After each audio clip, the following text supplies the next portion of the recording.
सुप्रभात प्यारे विद्यार्थियों। कल हमने तत्पुरुष समास पढ़ लिया था, उसकी परिभाषा भी हमने लर्न कर ली होगी अच्छी तरह से। आज हम करेंगे द्वंद्व समास। तो द्वंद्व समास की परिभाषा है अत्र उभय पदयो प्रधानता। यहाँ दोनों शब्द मुख्य होते हैं। द्वंद्व समास से च इति अर्थे, और दूसरी इसकी संक्षिप्त में परिभाषा है च के अर्थ में द्वंद्व समास का प्रयोग किया जाता है।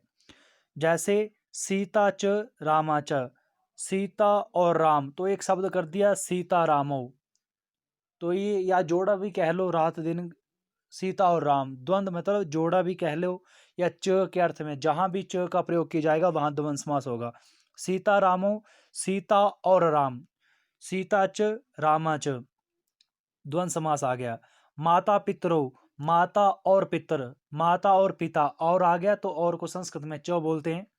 राम लक्ष्मणों, राम और लक्ष्मण। पुत पुत पत्तर पुष्प फलानी च, पुत्र नहीं है पत्तर होगा। पत्ते फूल और फल, और आ रहा है तो ये च। पशु पक्षिणा, पशु और पक्षी। धर्मार्थ काम मोक्षा, धर्मार्थ काम और मोक्ष। कृष्ण अर्जुनो, कृष्ण और अर्जुन। ग्रीष्म बसंत शिशिरा, ग्रीष्म बसंत और शिशिर ऋतुएं। कंद मूल फलानी, कंद मूल और फल। सुख दुखे, सुख और दुख में। राम श्यामो, राम और श्याम। राधा कृष्णो, राधा और कृष्ण। सीता गीते, सीता और गीता। भीम अर्जुनो, भीम और अर्जुन। कृष्ण बलरामो, कृष्ण और बलराम। तो ये द्वंद्व समास दिया है। कल हमने तत्पुरुष समास किया है, तो जिसमें च आएगा वो द्वंद्व समास होगा। और तत्पुरुष तो हमने कल कर लिया था।